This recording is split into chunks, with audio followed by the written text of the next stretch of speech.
중세시대의 많은 사람들로부터 존경을 받았던 성자 프란체스코라는 분이 계십니다. 이분이 세운 프란체스코 공동체는 사랑이 넘치는 공동체이었습니다. 그런데 이러한 사랑의 공동체 안에도 조금씩 문제가 생기기 시작하였습니다. 사람들 간의 관계가 무너지기 시작한 것입니다. 사랑은 식어갔고 서로 냉담하게 대하기 시작하였습니다.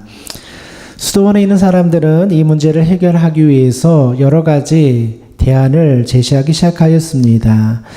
어떤 사람들은 우리가 더 열심히 예배드려야 한다라고 제안하기도 하였습니다.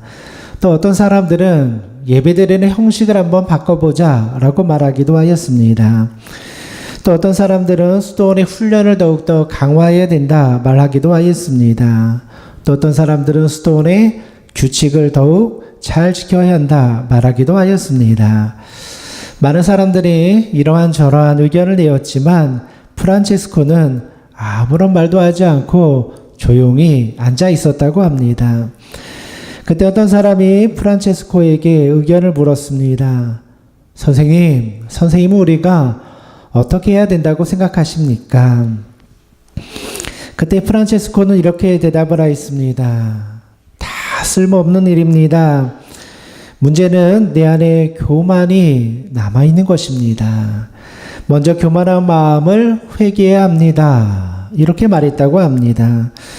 많은 사람들은 어떤 변화를 이루어 가려면 먼저 외적인 변화를 주고자 하죠. 예배의 형식을 바꾸고 프로그램을 바꾸려고 합니다. 그러나 진짜 바뀌어야 하는 것은 우리 속사람이고 영혼이라는 것을 말하여 주고 있죠. 내가 스스로 변화되지 않으면 아무것도 변화될 수 없음을 보여주고 있는 것입니다. 이스라엘 백성들은 70년 바벨론에서 포로 생활을 하였죠. 나라도 잃고 땅도 잃어버리게 되었습니다. 그러다가 하나님의 은혜로 다시 예루살렘으로 돌아오게 되었습니다. 그리고 느헤미야는 백성들을 이끌고 52일 만에 예루살렘 성벽을 재건하게 되죠.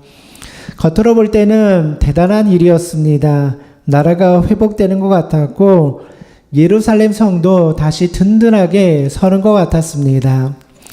그러나 단순히 예루살렘 성벽을 다시 쌓는다고 하여서 모든 것이 다 완성되는 것은 아니었죠. 진짜 중요한 것은 예루살렘 성 안에 살고 있는 성도들, 백성들의 마음, 영적인 상태가 더 중요했던 것입니다. 그래서 느헤미야와 학사에스라는 모든 백성들을 모아놓고 성회를 열게 됩니다. 오늘날로 말하면 부흥회를 열은 것이죠. 사람들은 하루 종일 하나님의 말씀을 들었습니다. 또 그 자리에서 울면서 회개하는 역사가 일어나게 되었습니다.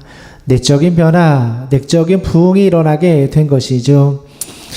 사실은 이러한 내면적인 변화가 더 중요하다라는 겁니다. 사람은 단순하게 외적인 모습만 바꾼다고 변화되는 것 아니죠. 내면이 변화되어야 하는 것입니다.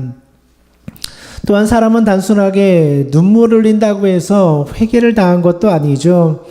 이스라엘 백성들은 눈물을 흘리고 하나님의 말씀을 들은 다음에 중요한 것은 그 말씀에 순종하기 시작하였습니다.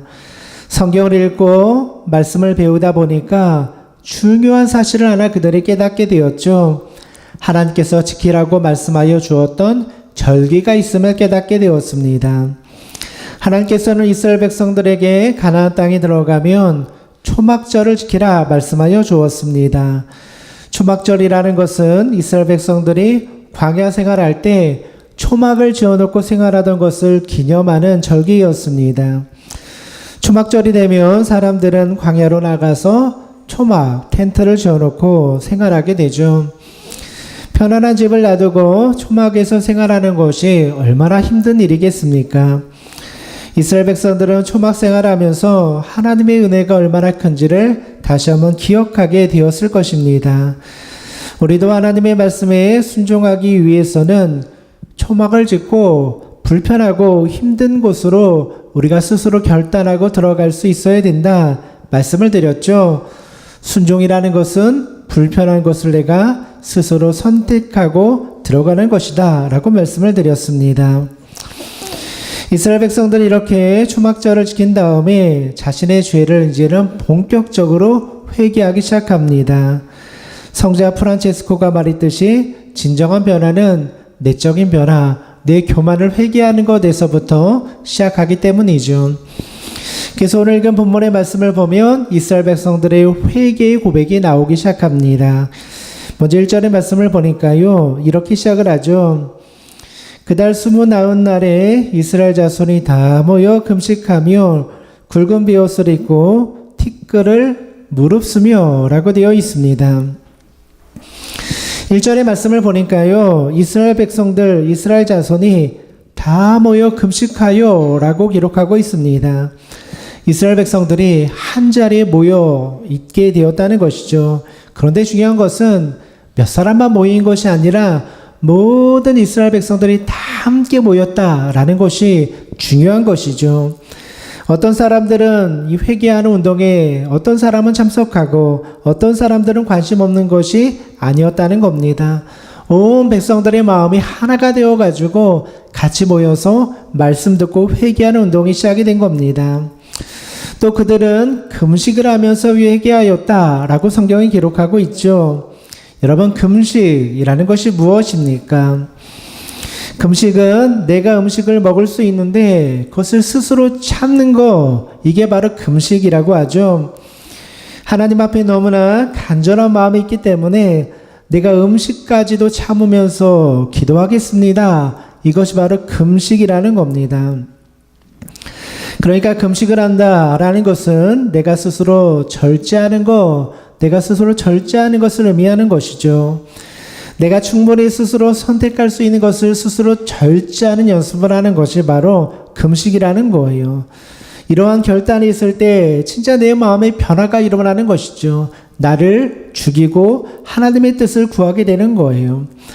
우리에게도 모든 것을 누리고 살아갈 수 있는 자유가 있죠. 여러분, 돈이 있으면 그 돈 내 마음대로 쓸 수 있는 자유가 있는 거예요. 그러나 금식하는 마음으로 돈을 쓰는 사람은 그 돈을 절제할 수 있는 거예요. 나의 유익만을 위해 쓰지 않는 거예요. 나에게 힘이 있고 나에게 권력이 있으면 내 마음대로 갑질하면서 그 권력을 사용할 수 있죠. 그런데 나에게 주어진 것을 스스로 포기하는 거, 그 권세와 권력을 포기하는 거, 이게 바로 금식하는 마음이라는 거예요. 이스라엘 백성들이 금식하면서 기도했다라는 것은 내가 얼마든지 누릴 수 있는 권한들, 내가 누릴 수 있는 모든 것들을 포기하는 연습을 하는 거예요. 그래서 금식하며 하나님 앞에 기도하고 있는 것이죠. 그러니까 금식이라는 것은 단순하게 음식을 참는 훈련을 하는 것이 아니죠. 그냥 밥 굶는 게 금식이 아니라는 거예요. 내 삶의 주인이 하나님이기 때문에 내가 스스로 절제하고 스스로 포기하겠습니다. 이 훈련을 하는 것이 바로 금식이라는 거예요. 그동안 이스라엘 백성들은 자신들의 욕심을 위해서 살아왔습니다. 그래서 예배도 내 마음대로 드리는 거예요. 예배의 주인이 하나님이 아니라 이스라엘 백성들 자신들이 되었던 거예요. 그래서 하나님도 섬기고 우상도 조금 섬기면 어때? 마음대로 하나님을 예배하는 거예요. 오늘날로 말하면 하나님을 예배하기도 하고 점집에 찾아가서 점도 보고 하는 거예요. 예배의 중심이 하나님이 아니라 나이기 때문이죠. 그러나 이제 이스라엘 백성들이 조금씩 바뀌기 시작하는 거예요. 스스로 포기하고 스스로 내려놓는 훈련을 하는 거죠. 스스로 불편한 길을 선택하고 스스로 금식하는 훈련을 하기 시작하는 거예요. 그때 하나님께서 우리들의 마음을 변화시켜 주시는 것이죠.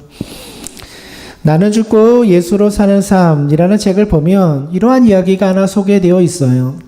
이 교회에 굉장히 탁구를 잘하는 한 성도님이 있었다고 해요. 이 권사님이 탁구 대회를 하면 거의 우승할 정도로 굉장히 실력이 좋은 분이었어요. 그런데 어느 날 이 권사님이 탁구 대회를 열었는데 1차 예선에서 탈락을 해버린 거예요. 그래서 사람들이 생각을 한 거예요. 그렇게 실력이 좋은 권사님이 탈락하였으니 진짜 실력자가 나왔구나. 사람들이 생각을 한 거예요. 그런데 나중에 알고 보니까 실력이 뛰어난 권사님이 일부러 스스로 그 경기를 저주었다는 거예요. 권사님이 나중에 하는 이야기가 이렇습니다. 탁구 경기를 하는데 상대편 새 신자였나 봐요. 새로운 성도님이 같이 탁구 경기를 하는데 옆에 두 아들이 정말 열심히 응원을 하더라는 거예요. 아빠가 한번 점수를 잃으면은 아이들이 나라를 잃은 것처럼 좌절하면서 실망을 하고 한번 이기면 너무 기뻐하는 거예요. 이 권사님이 실력이 좋아서 얼마든지 이길 수 있는데 그 두 애들을 보니까 도저히 그 경기를 이길 수 없더라는 거예요. 그래서 스스로 그 경기를 져주었다라는 거예요. 만약에 아빠가 이 경기에서 지면 저 두 아들이 얼마나 실망할까? 이 마음이 들어서 탁구 경기를 져준 거예요. 이 권사님은 얼마든지 탁구 경기를 이길 수 있는 실력도 있었고 자격도 있었어요. 또 그 탁구 경기를 이긴다고 하여서 누가 비난할 사람도 없었어요. 그런데 상대편의 그 성도님의 아이들을 보았을 때 이거 져주는 게 더 은혜가 되겠구나 생각해서 그 경기에서 져주었다라는 거예요. 우리는 이 성도님의 모습을 통해서 진정한 그리스도인의 모습을 배우게 되는 것이죠. 우리가 십자가의 길을 따라간다라는 것은 어려운 게 아니라는 거예요. 내가 얼마든지 누릴 수 있는 권한, 그 자격, 내가 스스로 포기하는 거, 이게 바로 십자가의 길이라는 거예요. 내가 누릴 수 있는 권리, 내가 주장할 수 있는 것들, 이거 내려놓는 게 십자가의 길이라는 거예요. 왜 이스라엘 백성들이 초막을 지어놓고 불편하게 그 속에 들어가서 생활합니까? 내가 누릴 수 있는 편안한 집을 포기하는 훈련을 하는 거예요. 왜 내가 음식을 먹을 수 있는데 금식하며 하나님 앞에 기도합니까? 내가 누릴 수 있는 것을 포기하는 훈련을 하는 거예요. 이것이 바로 이스라엘 백성들 가운데 나타나는 회개의 모습이라는 거예요. 그들은 회개하면서 자신의 권리들, 자신의 주장들을 조금씩 내려놓기 시작하는 거예요. 겉모습을 바꾸는 것이 아니라 속사람이 변화되는 역사가 나타나게 된 것이죠. 이스라엘 백성들은 하나님 앞에 회개하고 눈물도 흘리고 금식도 하면서 기도하였습니다. 이것이 이스라엘 백성들 가운데 나타난 부흥의 역사였어요. 그리고 그 다음에는 본격적으로 자신의 문제, 내 안에 있는 죄의 문제를 하나님 앞에 고백하고 결단하게 되죠. 진정한 회개라는 것은 눈물을 흘리고 감동받고 끝나서는 안 된다라는 거예요. 눈물을 흘리고 감동받았으면 삶의 변화가 나타나야죠. 작은 것이라도 변화가 나타나야 되는 거예요. 오늘 본문 2절의 말씀을 보면 이스라엘 백성들은 이렇게 결단합니다. 모든 이방 사람들과 절교하고 서서 자기 죄와 조상들의 허물을 자복하고 라고 되어 있습니다. 2절의 말씀을 보니까요, 그들이 어떤 결단합니까? 이방 사람들과 절교하였다 라고 되어 있어요. 이스라엘 백성들이 이방 사람들과 관계를 완전히 끊어버렸다라는 거예요. 이스라엘 백성들이 이방 사람들과 관계를 끊는 것은 굉장히 중요한 의미를 가지고 있습니다. 당시 이방 사람들과 어울린다라는 것은 단순히 친교하는 의미가 아니었습니다. 그들과 어울린다는 것은 동시에 그들이 섬기고 있는 우상을 내가 섬기겠다, 그들의 문화를 내가 받아들이겠다라는 의미를 가지고 있었던 거예요. 그렇기 때문에 이스라엘 백성들은 믿음을 지키기 위해서 이방 사람들과의 관계를 완전히 단절하고 끊는 결단이 필요하였던 것이죠.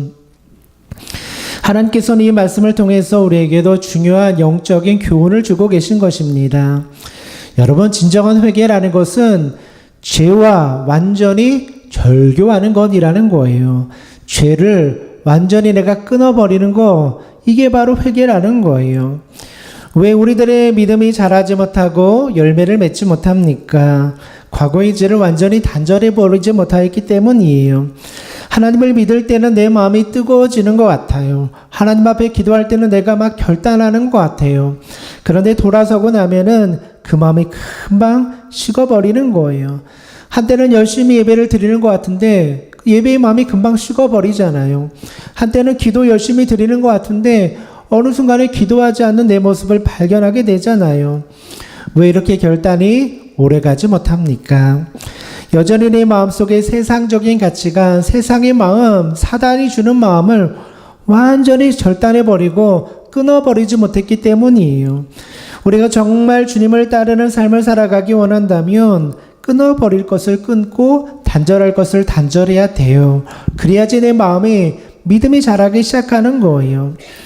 사도 바울은 로마서 6장 6절에 이렇게 말씀하였습니다. 우리가 알거니와 우리의 옛사람이 예수와 함께 십자가에 못 박힌 것은 죄의 몸이 죽어 다시는 우리가 죄에게 종노릇하지 아니하려 함이니. 사도 바울이 뭐라고 말합니까? 옛사람이 이미 십자가에 죽었다 이렇게 선언하고 있는 거예요. 과거의 죄악 속에 살아가는 내 옛사람이 예수님과 함께 죽었다는 거예요. 그러니 이제 우리는 옛사람과 단절된 인생을 살아가야 한다라는 거예요. 내가 고집을 부리고 내가 혈기를 부리고 내가 욕심을 부리던 옛사람의 모습과 완전히 절교해 버려야 하는 것이죠. 그런데 문제는 틈만 나면 옛사람의 모습이 자꾸만 일어서는 거예요. 나를 유혹하는 거예요. 아마 이스라엘 백성들도 계속 이 유혹에 따라다녔을 거예요. 그들의 마음속에도 끊임없이 유혹의 마음이 찾아오는 거예요. 옛날에 예루살렘이 망한 이유가 뭡니까? 가나안의 우상 섬겼기 때문이잖아요. 바알 섬기고 아세라 섬겼기 때문이잖아요. 그런데 다시 포로되었던 이스라엘 백성들이 돌아와서 나라 재건하고 하나님을 예배하는데 그들의 마음속에 또 유혹이 왜 안 찾아오겠습니까? 주변에 보면 여전히 바알 섬기고 아세라 섬기는 모습을 보면서 우리도 다시 우상 섬길까?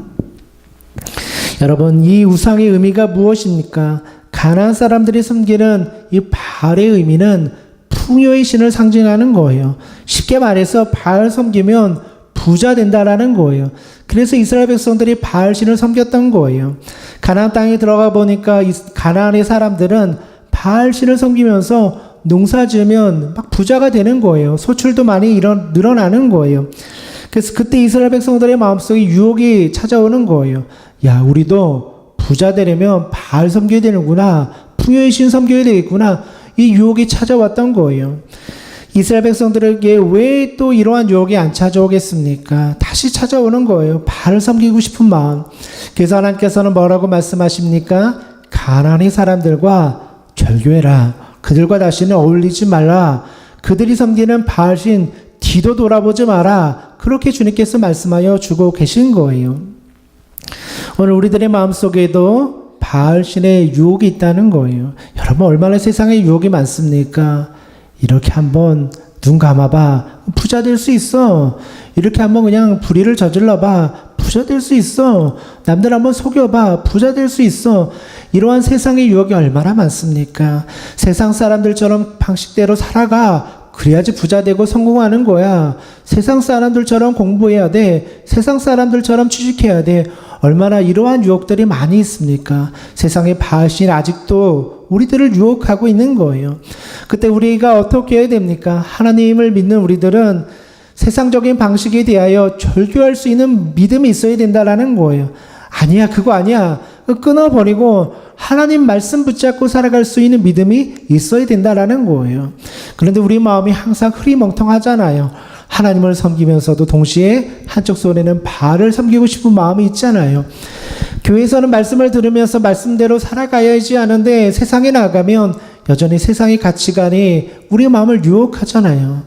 그래서 이스라엘 백성들이 한 일이 무엇입니까? 가나안 사람들과 절교하는 거예요. 그러니까 세상 사람들과 어울리지 말라는 게 아니라 그들이 가지고 있는 우상 숭배와 그들이 갖고 있는 잘못된 가치관에 물들지 말라는 거예요. 결단해야 된다라는 것이죠. 나폴레옹이 군대를 이끌고 러시아를 진격했을 때 이야기예요. 나폴레옹의 군대가 진격하면서 러시아의 한 병사를 포로로 잡게 돼요. 나폴레옹은 그 병사에게 이렇게 말했습니다. 네가 나를 섬기게 되면, 나를 섬기면 내가 너에게 후한 대우를 해주겠다. 돈도 주고 좋은 명예도 주고 내가 집도 주고 다 보장해 주겠다. 너 나폴레옹 섬긴다 그렇게 말해라. 이렇게 유혹을 했다고 해요. 그때 포로가 된 러시아 병사는 이렇게 말합니다. 나는 러시아 황제 외에는 그 누구에게도 충성을 맹세하지 않았습니다. 러시아의 황제만 섬기겠다는 거예요. 이 말을 들은 나폴레옹은 화가 났습니다. 그래서 부하에게 지시를 내립니다. 저 병사에게 거룩한 나폴레옹 황제의 표식을 새겨주어라. 이 부하는 그래서 N자, 나폴레옹의 첫 이니셜을 딴 N자가 새긴 문신을 이 병사에게 새겨놓게 됩니다. 그리고 나폴레옹이 병사에게 다시 한번 묻습니다. 봐라, 너 팔에 N자가 새겨있지 않느냐. 이제 너 나폴레옹 섬기는 사람이 된 거야. 이렇게 이야기를 했다고 해요. 러시아 병사는 이 말을 듣자마자 옆에 있는 칼을 들어서 자신의 팔, N자가 새겨져 있는 자신의 팔을 잘라버렸다고 합니다. 그리고 이렇게 외쳤다고 해요. 나의 충성은 오직 한 분에게만 바칠 것입니다. 이 러시아 병사는 두 왕을 섬길 수 없다라는 거예요. 나 러시아 사람이니까 러시아 황제만 섬겨야지 나폴레옹 당신 섬길 수 없습니다. 단호하게 결단하고 자신의 팔을 잘라버렸다고 해요. 우리가 하나님 한 분만을 섬기기 위해서는 때로는 반대편의 것을 잘라버리는 아픔과 고통이 필요할 때도 있는 거예요. 우리도 두 주인을 섬기는 사람이 되어서는 안 되잖아요. 세상도 섬기고 하나님도 섬기는 거 주님께서 원하는 모습이 아니라는 거예요. 우리가 믿음을 지키고 하나님을 섬기면서 세상과 적당히 타협하면서 살아가는 거 주님 원하지 않는다는 거예요. 세상과 친구하면서 하나님을 온전히 섬길 수 없기 때문이죠. 여러분에게 있어서 오늘 잘라버려야 되는 세상의 유혹이 무엇입니까? 사람마다 다를 거예요. 어떤 사람들은 그냥 혈기 부리는 거, 이게 내 약점일 수도 있잖아요. 어떤 사람들은 돈의 유혹이 약점일 수 있잖아요. 어떤 사람들은 세상의 즐거움이 약점일 수 있잖아요. 다 다른 거예요. 세상에 성공을 추구하는 그런 마음이 약점인 사람도 있는 거예요. 우리 마음속에 이러한 약점들이 있다면, 끊어버려야 될 것이 있다면 과감하게 주님 앞에 내려놓을 수 있어야 되는 거예요. 주님, 이거 주님 앞에 십자가 앞에 내려놓겠습니다. 주님 앞에 태워버리겠습니다. 결단할 수 있을 때 마음이 새로워지는 거예요. 그죠? 세상의 것을 단절할 때, 절단할 때 내 마음이 새로워지는 거예요. 안 그러면 맨날 눈물을 흘려도, 그죠? 맨날 예배를 드려도 마음의 변화가 일어나지 않는 거예요. 이스라엘 백성들 가운데 나타난 회개 운동은 정말 뜨거웠습니다. 그들은 마음이 변화되는 역사가 일어났고 회개하고 절단하고 결단하는 마음도 있었어요. 또 오늘 보면 3절의 말씀을 보면 당시 이스라엘 백성들이 어떻게 회개하였는지 그 모습에 관하여 보여주고 있어요.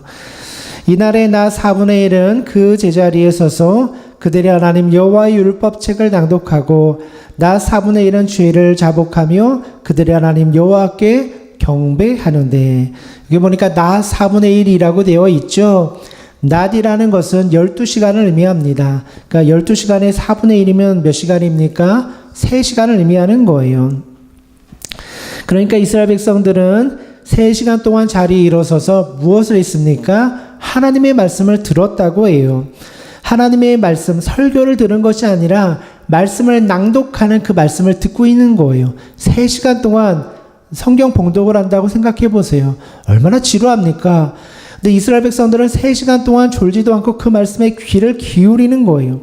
3시간 동안 하나님의 말씀을 듣는 거예요. 그 다음에 나 4분의 1, 또 3시간 동안 뭐 합니까?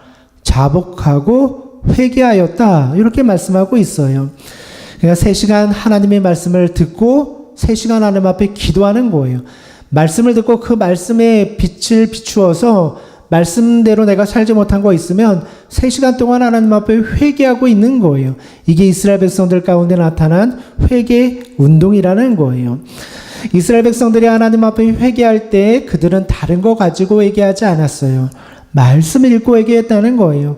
말씀을 읽어보고 말씀에 벗어난 것이 있으면 회개하는 거예요. 이게 진짜 회개 운동이라는 거예요.